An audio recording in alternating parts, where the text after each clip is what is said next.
What are you talking about? That's the name of our first round. We've teamed up with a leading polling organisation and they've asked the British nation what stories they've been discussing this week. It's our panellists' job to guess the British public's top 5 most popular talking points. Jason's team, you're to guess first. What do you think people might have been talking about this week? It's the untimely death of Molly Sugden. Who saw that coming? Who else is that? Jimmy. Is it... Jimmy.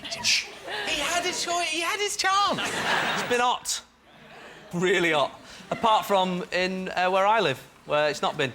I'm from Manchester, it's been hot. Where have you been? Yeah, but you're in, like, cold places a lot of the time. Everything's hot to you. You know what I mean? You're like, oh, that was a cold spot. You're like, no, it wasn't. You just live in Manchester. Oh, I'm getting something here. Any thoughts on the weather, Reg? Yeah, it's hot. Probably ain't gonna be hot all that long. And if it stays as hot as it is, you're gonna have Spanish people coming over here to have sex. So... Wasn't there some government news system, an alert system? There is now an official alert. Yeah. What a load of old rubbish, sorry. As opposed to what you do.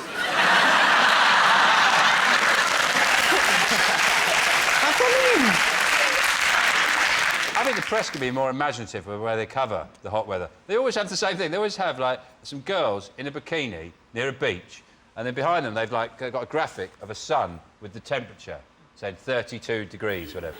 I suppose in about 40 years' time, that little sun will have 48 degrees on it, and on the beach it'll be full of dead people. It's lying there like that. Let's have a look and see whether the hot weather is one of the most talked about things this week. Yes, it's been really hot this week.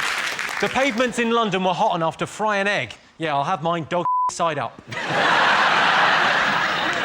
Sean, what else have the nation been talking about this week?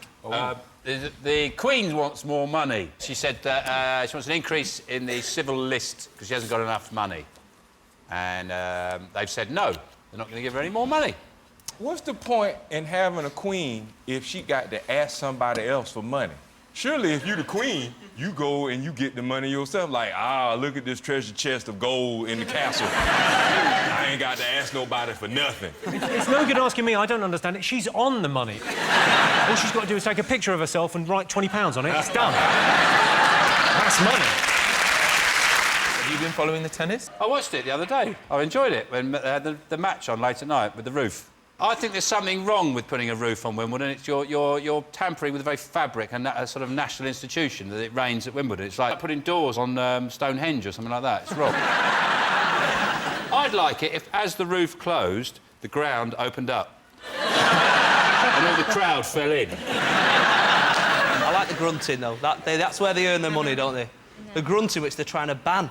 How can you ban grunting? Shoot them. I'm a blind bloke who normally hunts pigs, like that, sitting there, and he hears a... To be honest with you, I think that's a ratings winner. It is weird when you listen it when, like, I was watching a match the other day, and I had it on Sky Plus. I was watching it about 1 o'clock in the morning. My wife was upstairs, and she could hear grunting coming from the telly. It's like, what are you watching? I was like, just the ladies playing tennis, that's all. Like, you know what I mean? Why is there a bass guitar making some music? I don't know. Was the lady playing tennis going, oh, yeah, big boy. Oh.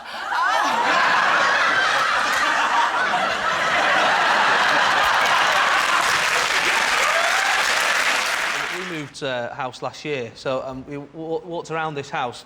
My wife has loads of questions, like, lined up. You know, what are the schools like around here, what the neighbours like, all that sort of stuff. And then the woman who owned the house, she said to me, have you got any questions? And I sort of panicked, and I said, oh, is this house in a Domino's catchment area?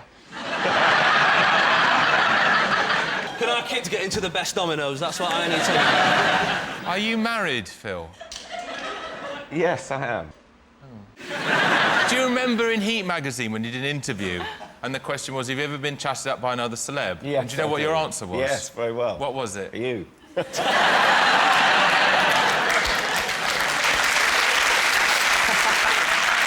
When did I chat you up? No, I was bidding for a dress. Yes. There was a dress that I thought my wife would look very beautiful in. Well, I heard this voice in my ear. Go on, Phil, you look really lovely in that. And I turned around laughing, spotted you, and there was a look in your eye. I thought, actually, he wasn't joking, was he? Did you feel my erection as well? Sean's embarrassed. Well, you can confuse embarrassment with boredom. It's a very similar thing.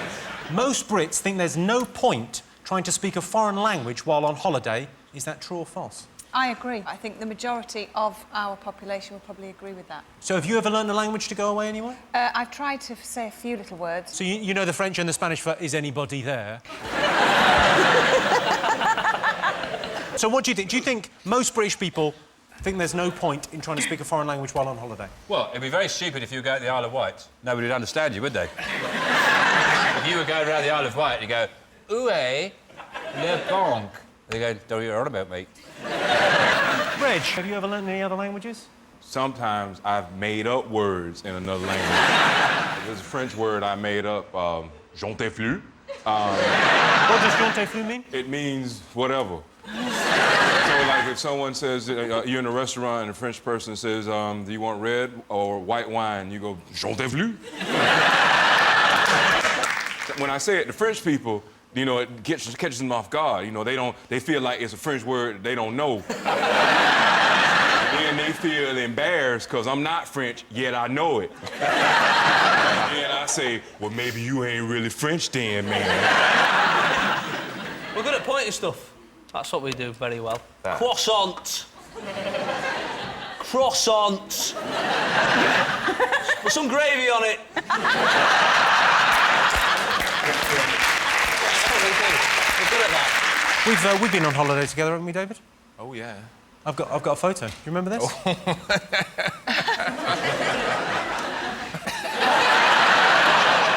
I wanted to find the ugliest lady boy. And there he is on the right.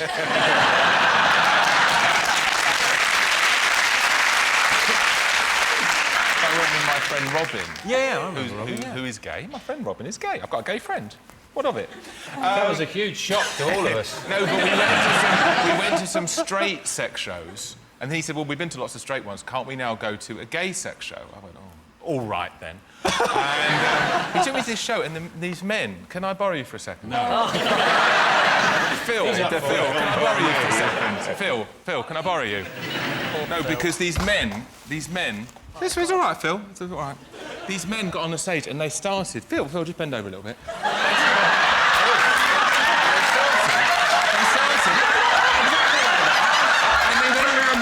And they went round to people's laps. Go, lean over, Phil. And they started bombing. Lean over, Phil. They started bombing people. I was shocked. There's nothing you can do.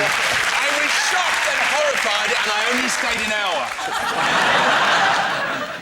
So most Brits think there's no point trying to speak a foreign language while on holiday. True or false? True. Yes, true. Jason? It's got to be true, hasn't it? Do you think? It's got to be true. We said true. Yeah, but we can also say... No, you're just copying what we've said. Hey, man, you didn't invent the word true. All right, then, David, we'll go false. Yes. OK, so you're going false. I can tell you the answer is false. Oh, yeah! Best way to get the attention of someone you fancy.